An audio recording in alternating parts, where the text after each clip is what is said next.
जय श्री कृष्ण। हरे कृष्ण। राधे राधे। লীলা পুরুষোত্তম শ্রীকৃষ্ণ এই গ্রন্থের পঞ্চম অধ্যায়ের এক অংশ আজ আমি পাঠ করতে চলেছি। সেই পঞ্চম অধ্যায়ের অংশের নাম হল নন্দ ও বসুদেবের সাক্ষাৎকার। হরে কৃষ্ণ। রাধে রাধে।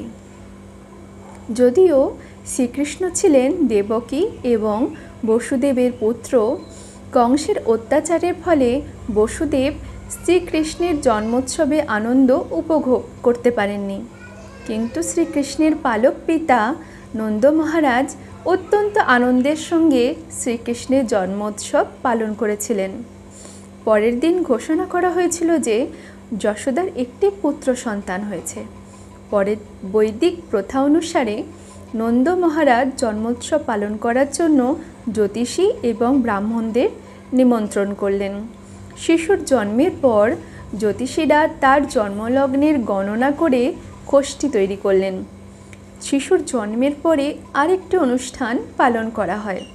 পরিবারের সকলে স্নান করে পবিত্র হয়ে নানা অলঙ্কার এবং মালায় ভূষিত হয়ে জ্যোতিষীর কাছ থেকে শিশুটির ভবিষ্যৎ সম্বন্ধে অবগত হন।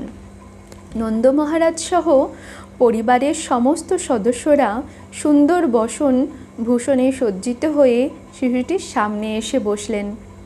সমস্ত বৈদিক ব্রাহ্মণেরা নানা রকম মঙ্গলসূচক মন্ত্র উচ্চারণ করতে লাগলেন এবং জ্যোতিষ আচার্যরা শিশুটির জাতকর্ম সংস্কার সম্পন্ন করলেন। এই অনুষ্ঠানে স্বর্গের সমস্ত দেবতাসহ পিতৃপুরুষেরাও পূজিত হন। নন্দ মহারাজ প্রসন্নতা সহকারে ব্রাহ্মণদের 2 লাখ গাভী দান করলেন এবং সেই সমস্ত গাভীগুলি সুন্দর বস্ত্র এবং অলঙ্কারে ভূষিত ছিল। তিনি কেবল গাভী দান করলেন না, স্বর্ণখচিত বস্ত্র অলঙ্কার এবং পর্বত প্রমাণ শস্যও দান করলেন। এই জড়জগতে আমরা নানাভাবে ধনসম্পদ সংগ্রহ করি, কিন্তু সবসময় সেই ধনসম্পদ সৎভাবে বা কলুষমুক্তভাবে অর্জন করা হয় না, বা অর্থ উপার্জন করতে গেলে নানাভাবে নানা রকম পাপ হয়ে যায়। তাই বৈদিক প্রথা অনুসারে সেই সম্পদের পবিত্রকরণ করা হয় ব্রাহ্মণদের গাভী এবং সোনা দান করার মাধ্যমে। ব্রাহ্মণদের শস্য দান করার মাধ্যমে নবজাত শিশুটির পবিত্রকরণ হলো। আমাদের বুঝতে হবে যে এই জড়জগতে আমরা সবসময় কলুষিত অবস্থায় রয়েছি। তাই আমাদের আয়ু, আমাদের ধনসম্পদ এবং আমাদের আত্মাকে পবিত্র করতে সচেষ্ট হতে হয়। প্রতিদিন নিয়মিতভাবে স্নান করার মাধ্যমে শরীরের বাহ্য এবং অভ্যন্তরে পরিষ্কার করার মাধ্যমে এবং 10 রকমের সংস্কার পালন করার মাধ্যমে নিজেকে পবিত্র করতে হয়। ধনসম্পদের শুদ্ধিকরণ হয় তপস্যা, পূজা এবং দানের মাধ্যমে। বেদ অধ্যয়ন, আত্মোপলব্ধি এবং পরমাত্মা চিন্তনের মাধ্যমে আত্মার পবিত্রকরণ হয়।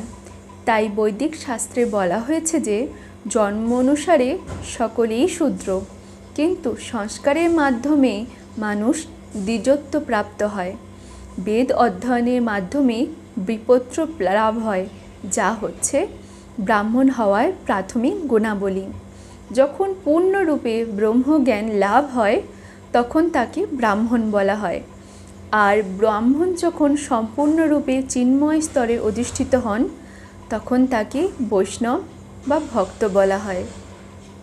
সেই উৎসবে সমবেত সমস্ত ব্রাহ্মণেরা নবজাত শিশুটির সর্বাঙ্গীন মঙ্গল কামনা করে নানা রকমের বৈদিক মন্ত্র উচ্চারণ করতে লাগলেন। বৈদিক মন্ত্র উচ্চারণের নানা রকম পন্থা আছে। তাদের নাম হচ্ছে সুত, মাগধ, বন্দি ও বিরুদাবলী। সেই মন্ত্রধ্বনির সঙ্গে সঙ্গে ঢাক এবং শিঙ্গা বাজতে লাগলো। তখন সমস্ত গোচারণভূমি জুড়ে এবং সমস্ত বাড়িতে সেই আনন্দধ্বনি স্পন্দিত হতে লাগলো। প্রতিটি বাড়ির ভিতরে এবং বাইরের চালের গুঁড়ো দিয়ে আলপনা আঁকা হয়েছিল।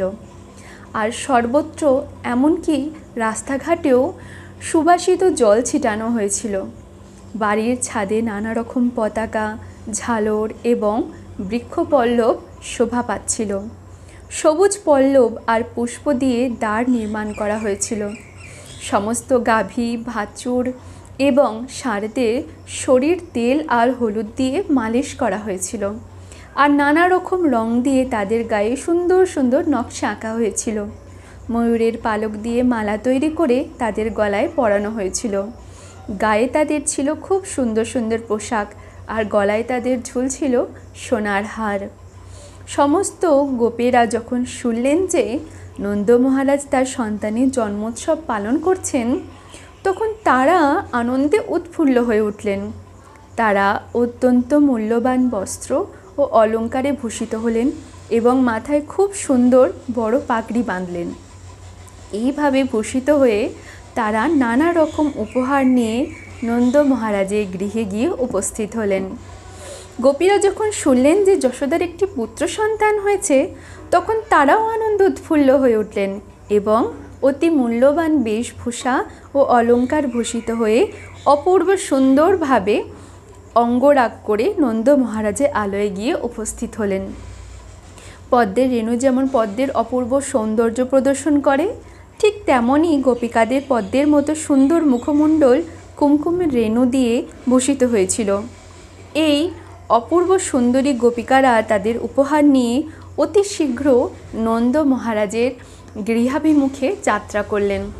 তাদের গুরু নিতম্ব এবং স্থূল কুচযুগলের ভারে তারা দ্রুত গতিতে চলতে পারছিলেন না, কিন্তু কৃষ্ণ প্রেমে উৎফুল্ল হয়ে তারা যত শীঘ্র সম্ভব নন্দ মহারাজের বাড়ির দিকে অগ্রসর হতে লাগলেন।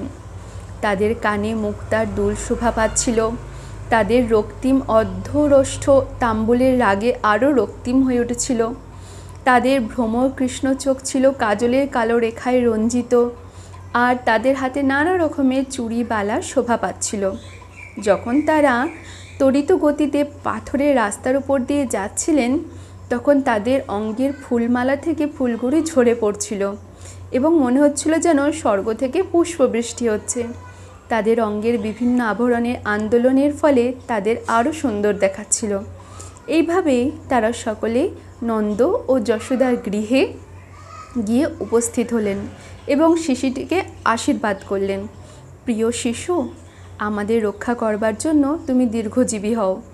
এইভাবে তারা যখন শিশুটিকে আশীর্বাদ করছিলেন, তখন তারা তেল, হলুদের গুঁড়ো, দই, দুধ আর জল একত্রে মিশ্রিত করে তা সিঞ্চন করছিলেন এবং কৃষ্ণের শরীরেই তারা শুধু তা সিঞ্চন করলেন না, সেখানে উপস্থিত সকলের শরীরেই তারা তা সিঞ্চন করতে শুরু করলেন।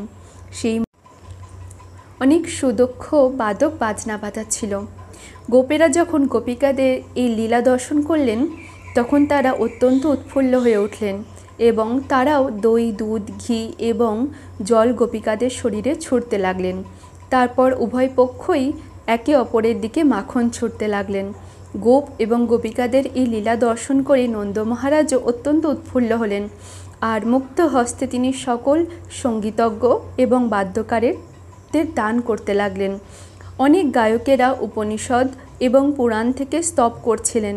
কেউ কেউ নন্দ মহারাজের বংশাবলীর কীর্তি গান করছিলেন, আর কেউ কেউ অতি মধুর স্বরে গান গাইছিলেন।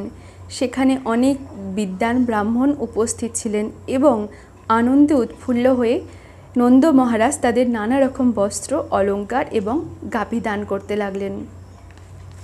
পঞ্চম অধ্যায়ের এই অংশ আমি এখানেই সমাপ্ত করলাম। এর পরবর্তী অংশ আমি পরবর্তী পাঠে তোমাদের পাঠ করে শোনাব। হরে কৃষ্ণ, রাধে রাধে।